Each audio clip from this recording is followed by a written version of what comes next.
Millised oleksid siis teie arvates 3 sellist kõige tähtsamat soovitust, mida siis iga lapsevanem peaks järgima, et hoida ära siis D-vitamiini puuduse tekkimist ja sellest tekkivaid probleeme oma lapsel?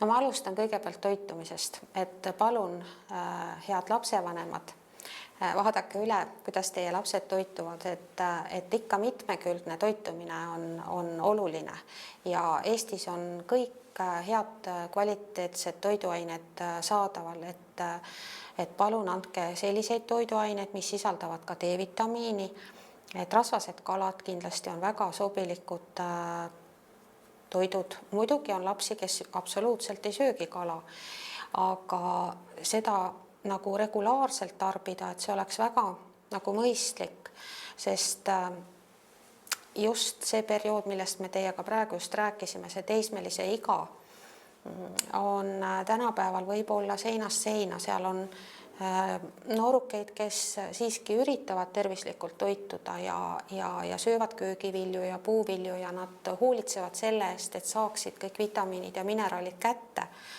Aga mida me kahjuks tänapäeval ikkagi näeme, et liialdatakse ju jahutoodete, süsivesikute rikaste toitudega, et kartulikrõpsud ja limonaad ja siis meil muidugi tekib ka see olukord, kus lapsed ei saa olulist mineraali kaltsiumi toidust kätte, et piim ja piimatooted on viimasel kohal selle lapse toidumenüüs, et tõesti esimene soovitus on see, et toitumine peaks olema mitmekülgne.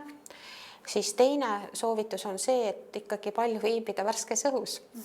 Et katsuge leida lapsele need tegevused, liikumisega seotud tegevused, mis on huvitavad, mis tõmbaksid lapsi õue, mis tõmbaksid neid arvuti tagant ära.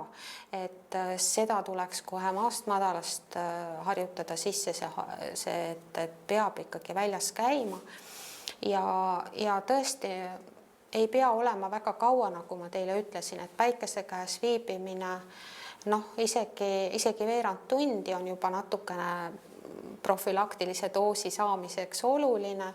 Ja kolmas mõte on võib-olla see, et ikkagi mõelda selle D-vitamiini andmisele lisaks, kui meil saabub sügis.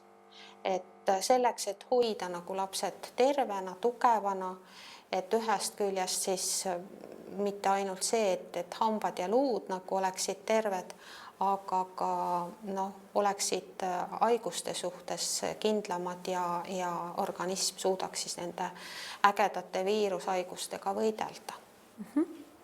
Aga täname teid, doktor, nende huvitavate mõtete ja kasulike nõuannete eest.